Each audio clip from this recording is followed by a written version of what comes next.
Hello everyone बच्चों, जैसा कि आप सभी लोग जानते हैं कि यह हमारी इस चैनल की पहली क्लास है जिसमें हम मैथ के सिलेबस के बारे में जानेंगे। पहले मैं आपको अपना इंट्रोडक्शन देना चाहूँगा। जैसे कि मेरा नाम है आर्यंस कुमार। आप हमारे चैनल का नाम है एनसीईआरटी का मास्टर। आप हमारे चैनल को लाइक करें, सब्सक्राइब करें और बेल आइकन को प्रेस करें। चलिए हम आज मैथ के सिलेबस के बारे में जानते हैं। हमारा जो मैथ का यूपी बोर्ड मैथ का सिलेबस है, इसी के अकॉर्डिंग ही यूपी बोर्ड 2024-25 का पेपर बनेगा। जैसे कि पहली इकाई है संख्या पद्धति के से हमें नंबर मिलने हैं पाँच नंबर मिलेंगे। इसके अंदर एक चैप्टर है जिसका नाम है वास्तविक संख्या। और इकाई दूसरी है जिसका नाम है बीजगणित के अंदर चार चैप्टर हैं। पहला है बहुपद, दूसरा दो चर वाले रैखिक समीकरण, युग्म, द्विघात समीकरण, समांतर श्रेणी। ये 4 चैप्टर हैं। और इकाई तीसरी है निर्देशांक ज्यामिति। इससे मिलने हमें 5 नंबर। इसके अंदर एक चैप्टर है जिसे रेखा द्विविमीय या फिर निर्देशांक ज्यामिति कहते हैं। तो निर्देशांक ज्यामिति हमारी एनसीईआरटी की बुक में लिखा है और रेखा द्विविमीय हमारी ये सिलेबस में है। इसलिए आप लोग कन्फ्यूजिंग मत होइएगा, क्योंकि निर्देशांक ज्यामिति ना रेखा द्विविमीय बात एक ही है। अब आते हैं हम इकाई नंबर 4 पर। तो इकाई 4 हमारी है ज्यामिति, जिससे हमें मिलने हैं 10 मार्क्स 10 नंबर। इकाई 4 से मिलने हमें 10 नंबर, जिसमें लेसन है 2 त्रिभुज और वृत्त। फिर आता है हमारा इकाई 5 त्रिकोणमिति, जिससे मिलने हमें 12 नंबर, जिसमें हमें त्रिकोणमिति का परिचय और ऊंचाई और दूरी 2 चैप्टरों को पढ़ना होगा और जिससे 12 नंबर के क्वेश्चन बनेंगे। त्रिकोणमिति इकाई 5 ये हमारी मोस्ट इम्पॉर्टेंट है, इसलिए आप यहाँ पर स्टार बना लीजिएगा। और जो हमारी बीजगणित है ये इकाई दूसरी, ये भी हमारी इम्पॉर्टेंट है, इसलिए यहाँ पर भी स्टार बना लीजिएगा। इन दोनों इकाई 2 और इकाई 5 इन दोनों इकाइयों को हमें अच्छे से कंप्लीट करना होगा, मजबूती से पढ़ना होगा।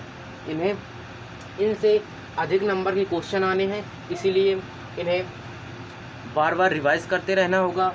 और जो हमारा त्रिकोणमिति है इससे भी बार बार रिवाइज करना होगा। अब आते हैं इकाई नंबर 6। इकाई नंबर 6 हमारी है मेंसुरेशन।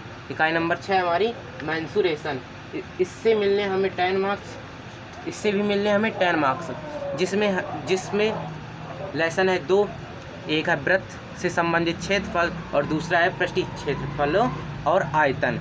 इन 2 चैप्टर से हमें मिलने हैं 10 नंबर। और आता इकाई 7 क्या है? सांख्यिकी और प्रायिकता से आने हैं 10 नंबर के क्वेश्चन। सांख्यिकी और प्रायिकता से जिसमें 2 चैप्टर हैं, एक है सांख्यिकी और दूसरा है हमारा प्रायिकता। तो सांख्यिकी में हम लोग पढ़ेंगे माध्य, माध्यक, बहुलक इसके बारे में, और प्रायिकता में हमें किसी घटना, यादृच्छिक घटना की प्रायिकता निकालने को बोला जाएगा। तो इसलिए सांख्यिकी ये चैप्टर हमारा मोस्ट इम्पॉर्टेंट है, इसमें आप स्टार बना लीजिएगा, क्योंकि इससे हर साल 1-2 क्वेश्चन पूछे जाते हैं और लॉन्ग क्वेश्चन ही पूछे जाते हैं। और जो हमारा संख्या पद्धति है, इससे रूट वाली संख्याओं को सिद्ध करना भी काफ़ी बार पूछा गया है।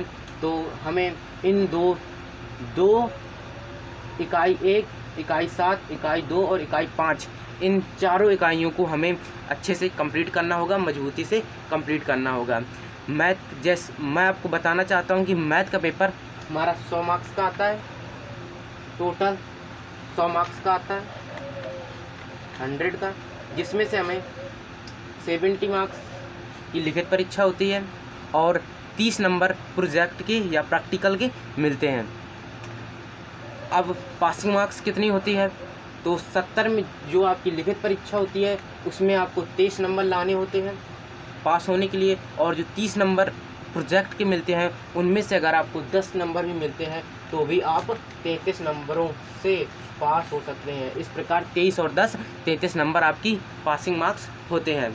लेकिन हम लोगों को अच्छा स्कोर करना है, पास नहीं होना, अच्छी परसेंटेज बनानी है, तो इसलिए आपको हमारे चैनल को लाइक करना होगा, सब्सक्राइब करना होगा, क्योंकि हम इस चैनल पर NCERT की बुक को पढ़ाते हैं, साथ ही उसके सॉल्यूशन कराते हैं और डेली हमारी क्लासेस इस चैनल पर अपलोड होती रहती हैं। तो आशा करता हूँ आपको हमारी यह वीडियो पसंद आई होगी, हमारी यह क्लास अच्छी लगी होगी। तो इसलिए आप हमारे चैनल को लाइक करें, सब्सक्राइब करें, बेल आइकन को प्रेस करें। चलो फिर मिलते हैं अगली क्लास में, जब तक के लिए बाय बाय।